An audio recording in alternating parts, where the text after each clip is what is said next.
трябва да си поговорим.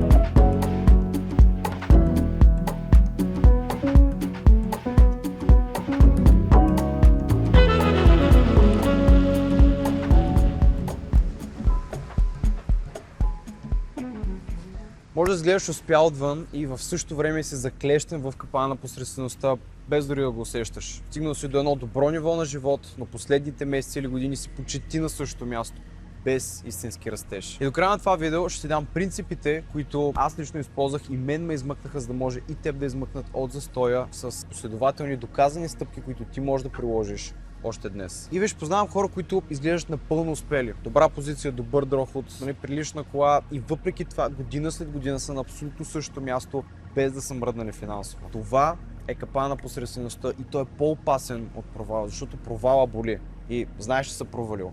Бутата да се промениш, а в удобната посредственост не боли. Тя просто тихо те задържа на едно и също място. И точно нивото на живот 7 от 10 е най-опасно. Имаш достатъчно за ти е комфортно и точно този комфорт те приспива и ти пречи да си постигнеш истинския потенциал. Аз познавам супер много хора, които имат достатъчно пари, карат хубава кола и буквално се намират в позиция, в която нищо не им дава зор да продължават. Всичко е наред сега и това е най-коварното място, защото точно тогава трябва да запазиш този глад, който да те избута през това и да минеш на следващото ниво. Изглеждаш добре, чувстваш се горе-долу спокоен и така минават 5-10 години без значителен напредък. И повечето хора живеят с едно тихо убеждение. Щом започна да изкарвам повече, ще се измъкна.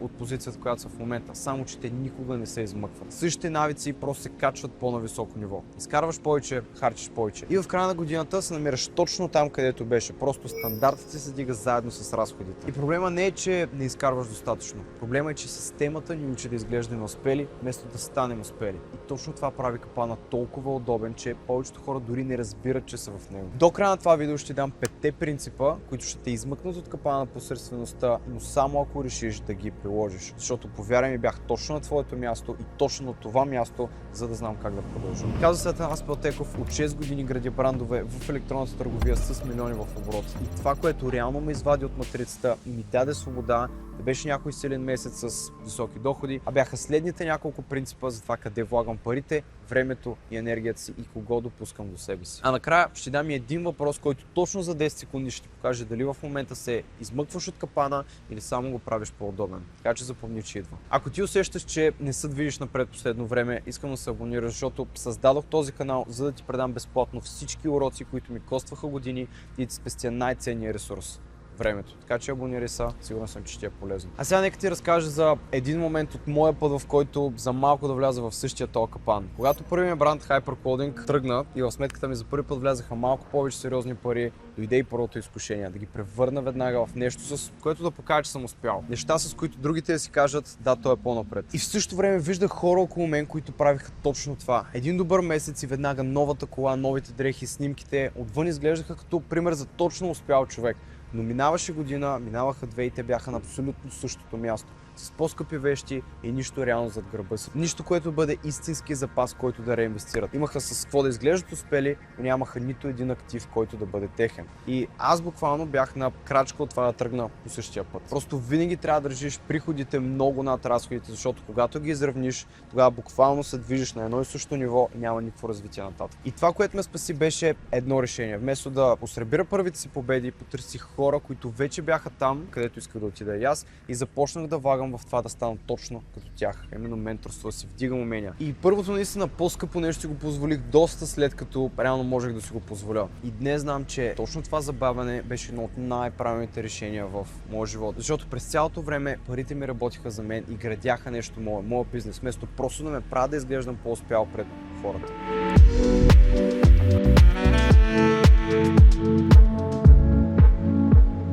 Това нещо, което за малко беше да не осъзнае на време, е, че капана на посредствеността почти никога не е въпрос на доход. От него не те измъква по-голямата заплата, измъквате няколкото принципа за това къде отиват парите си и кой влияе на този избор. И това е по-важно от всякога, точно сега, когато е лесно да изглеждаш успял на снимка и е трудно да си успял наистина. И точно поради тази причина искам съм директен с теб за това за кого е и за кого не е това видео. Ако просто търсиш някакъв начин да изглеждаш по-богат или да впечатляваш някого още следващия месец, може да спестиш времето, не е за тебе това видео. Но ако вече изкарваш приличен доход, имаш стартиран някакъв бизнес, e-commerce и усещаш, че се въртиш на едно и също място в комфорта, остани. Защото следващите няколко минути може да ти спестят години в този капан. И точно заради това най-важното и първо и основно нещо преди да вложиш 1 евро е да гледаш актива, а не вещта. Нещо, което ще продължава да ти носи след като вече си похарчил парите. И точно заради това софтуера, който създадох с екипа ми BrandLab AI, ти дава точно тази отправна точка. Поръчва по реални данни как би изглеждал един перфектен бранд още преди да си вложил 1 цент. По този начин ти намира печелившия продукт, цял сайт и реклами, с които можеш да започнеш още днес. Линка в описанието на това видео и точно сега ще дам и 5 принципа, които именно ще измъкнат като човек от капана на посредствеността. Първите 3 са за това как и къде да влагаш парите си, а последните 2 са за това кой контролира твоите решения. Принцип номер 1. Не гледай цената, а реалната стойност. Хората, които са заклещени в посредствеността, гледат само етикета. Кое е по-евтино? Но цената и стойността са две изцяло различни неща. Ефтиният ментор, който те бави с години, излиза много по-скъп от добрия, който те изстрелва напред още в първите седмици.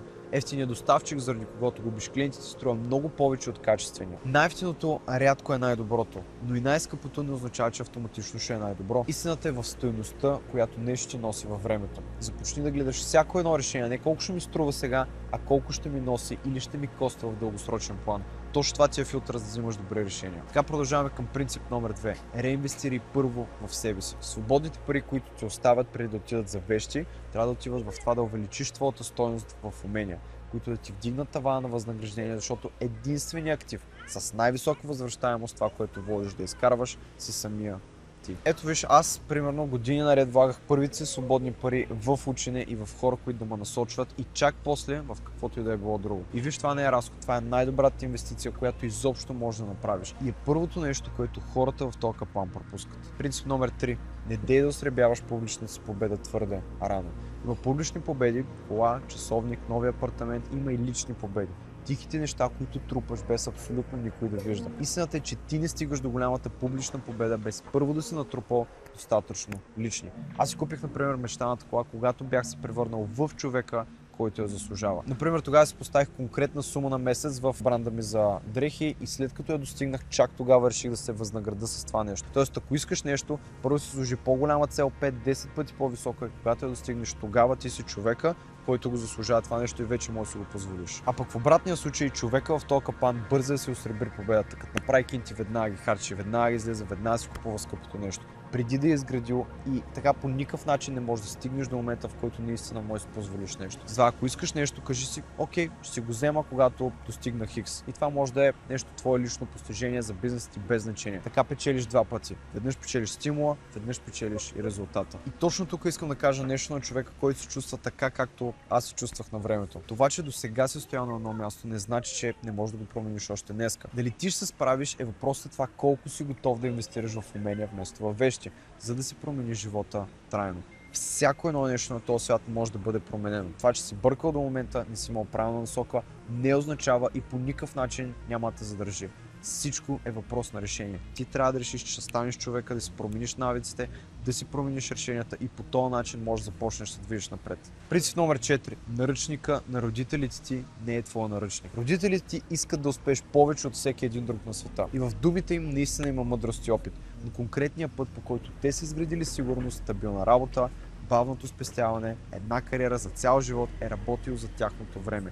И най-важното нещо, което ти трябва да разбереш е, че това не е твой метод. Това не работи със сегашното време. Виж, света се променя. Това ти да следваш техния наръчник дума по дума днес, често е точно капана на посредствеността. И това не е на уважение към тях. Просто различна епоха. Уважавай ги дълбоко, можеш да се учиш от тяхните ценности, но ти трябва да си напишеш свой собствен наръчник.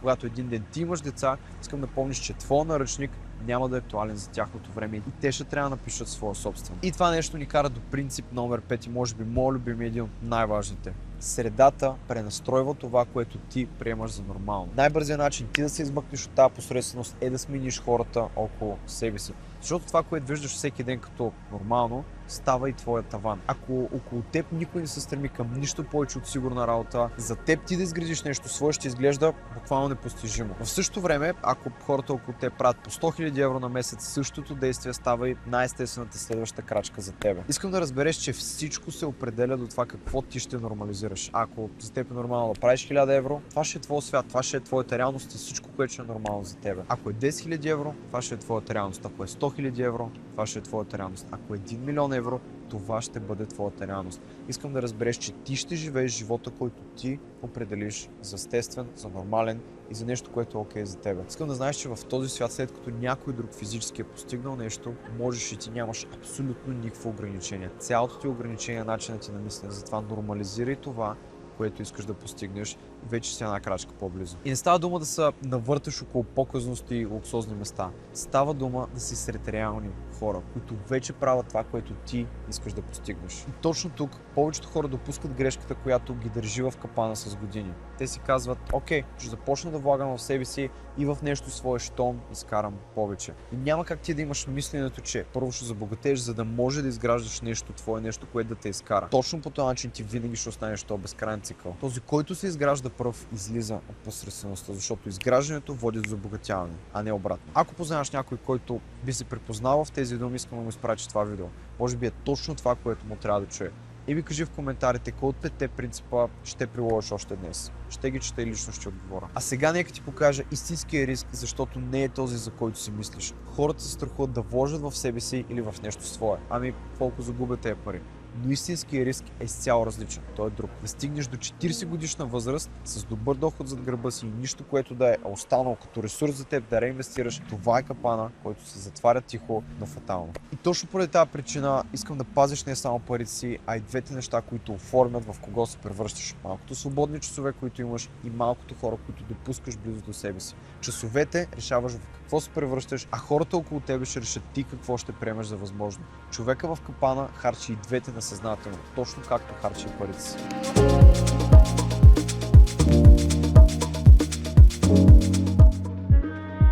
Ако трябва да сме честни, усилията в правилната посока няма ти да дадат резултат за една седмица. Реинвестицията в себе си и актив се натрупва тихо, без да се личи отвън. Точно това беше ключовото в моята история. Всеки, който е влагал последователно в правилните неща, в един момент неусетно се е оказал на съвсем друго ниво. Така, връщам се пак на онзи момент, в който за малко не тръгна по лесния път. Да превърна първите си пари във вещи и да си кажа, че се е справям. Това, което ме спря, беше един честен въпрос. Всеки път, когато си харчиш парите, които си натрупал, ти всъщност си харчиш свободата.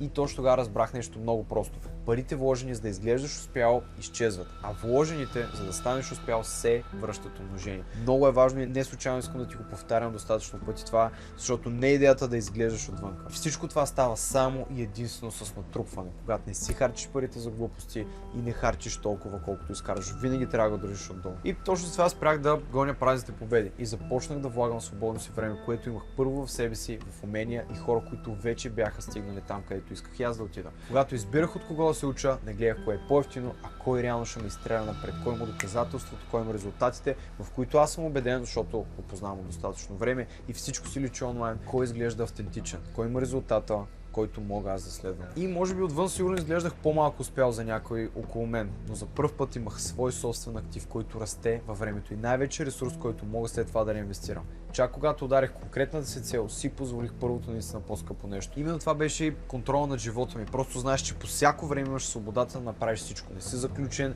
нямаш хубав часовник и да си знаеш, че това ти е. Нямаш нищо. Имайки парите и ресурса, това те прави много повече сигурен в себе си, когато дойде възможността, ти можеш да отидеш и да я преследваш без да се притесняваш. И точно тогава идва момент, в който ти седиш на кръстопът. От едната страна е пътя, по който почти всеки върви. Превръщаш всяко едно евро в нещо, което изглежда добре. И 5-10 години по-късно изглеждаш още по-успял отвън, но в действителност ти не си по-свободен.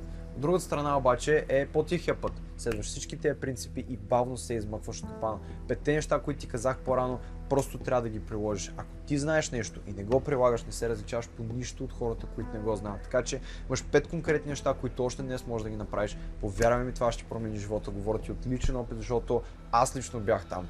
Знаех какво може да стане, поех правилното решение именно заради менторите, които ме насочиха и в момента се намирам на тотално друго положение. И ако ти трябва да си честен със себе си, ти всъщност не искаш повече вещи. Искаш да спреш да мислиш за оцеляване. Искаш контрол над времето си, искаш да си опора за твоето семейство. Това не се купува с поредната показна победа. Изгражда се тихо, с правилните решения, повтаряни последователно. И ако да изглеждаш успял ти е достатъчно, няма проблем, това е твой избор. Но ако искаш наистина да изградиш нещо повече, ето откъде се започва. Искам да си спомниш кой беше петия принцип, който споменах по-рано. Средата, която те заобикаля. Това е причината повечето от тези хора да не успяват сами. Преследват правилните принципи за известно време, но след това отново се връщат в средата, която никой не гради нищо и тя тихо ги превръща в капана. Аз лично най-обичам да ги кръщавам тези хора по жъргасители. В момента, в който изгледаш някакво видео или чуеш някой успешен човек или се срещнеш с някой такъв, ти се надъхваш, виждаш нещо, което реално можеш да го преследваш. Обаче след това се прибираш в старата ти компания, старите лавчета, старите приказки и те буквално като едни пожарогасители сгасят пламъка, който ти си запалил в себе си. Най-важното нещо е да седиш далеч от такава среда и такива хора, защото няма по-бърз начин да се върнеш към нормалното. Ти трябва да си различен, трябва да си изключението, трябва да бъдеш различен от всички останали. Затова не очаквай да правиш същите неща, не очаквай да те разберат, защото визията я имаш ти. След като някой ти го запали, след като ти си запалиш пламъка в себе си, не дей да се вършиш обратно към тях, защото повярвай ми, знаеш какво ще стане. С пожарогасителя, яйде. И понеже пред очите ми прекалено много хора са тръгвали назад, включително и аз, още когато започвах менторската ни екосистема, която събираме всичките успешни хора, MasterBrand, е това, което аз създадох лично, за да те поставя сред хора, които наистина градат нещо като теб, като мен, като всички други.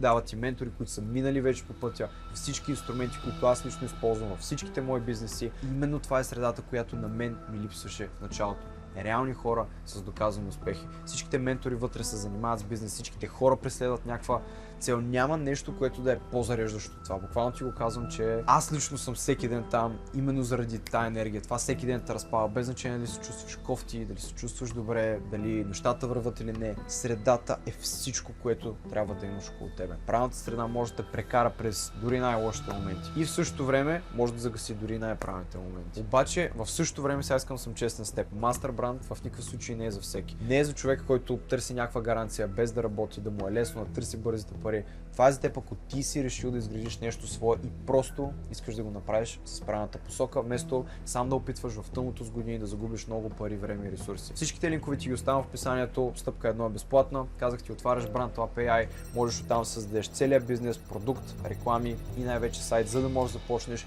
И стъпка 2 е да видиш дали MasterBrand е за тебе. Решаваш с пълна информация, а не сляпо. А сега, обещания въпрос, който по-рано ти казах. Искам да погледнеш честно последните 12 месеца и да се запиташ посоката, в която аз инвестирам моите пари и време, измъква ли ме от капана или само го прави по-комфортен.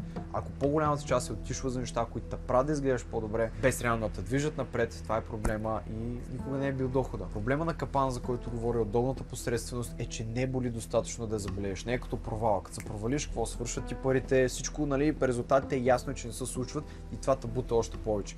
Когато правиш ни добри пари, в същото време ги харчиш обаче за лайфстайл, за да изглежда, ти няма как да разбереш, че нещата не се случват, защото постоянно идват, но постоянно се тръгват. Най-добрата новина обаче е, че решението е изцяло твое. И започва от това как ще инвестираш следващото си евро и следващия си час. Това са ти най-ценните ресурси. В крайна сметка, от капана на посредствеността не те измъква по-високия доход, а принципите, които устояваш и хората около теб. Дисциплината, да изградиш актив преди да осребриш победата, е разликата между това да изглеждаш свободен и да бъдеш свободен. Започни от един принцип още днес и гледай как за 12 месеца тихо ще се озовеш на съвсем различно ниво. Истината е, че ние сега си говорим за бизнес, но това нещо важи за всяка една част от живота. Дали ще е в взаимоотношенията с момичета или с момчета. В момента, в който започнеш да търсиш правилните хора, след някакво време ти си натрупал тая засилка. В момента, в който почнеш да ходиш на фитнес и си достатъчно постоянен, след някакво време ти си натрупал засилка. Ето казвам ти примерно моя лична история. Миналата година бях стигнал в една страхотна форма. Бях 80 няколко килограма, нацепен, нали, нещо, което е много добре. Нали, можех още много на къде да се развивам, но бях в топ форма, топ състояние. След това трябваше да направя една операция, която доста ме върна назад. Загубих супер много, сигурно 10-15 кг. Истината е, че от 2 месеца след като сега започнах да тренирам, вече съм почти в тази същата форма и всичко се случва заради засилката, заради моментума, който събирам и най-вече постоянството. Също нещо е в бизнеса, човек. Просто спри да си харчиш парите за глупости, не дей да се опитваш да впечатлиш хора, които изобщо дори не те харесват на първо място и започни да влагаш в себе си, започни да заделяш, за да може когато дойде момента ти да си готов и да действаш. Инвестирай в умения, инвестирай във всичко, което ще направи по-добър. Аз сега искам да се абонираш за този канал, защото през последните 7 години, когато се занимавам с бизнес, искам да събера цялото това знание и да ти го дам на теб, за да мога да бъда примера и промяната в живота на колкото се може повече хора. Не искам нищо, напълно безплатно е, просто влез, абонирай се, може да гледаш другите видеа. Сигурен съм, че ще бъдат много полезни. Аз сега те оставям, отиди и приложи всичките 5 принципа, които научих в това видео. Успех!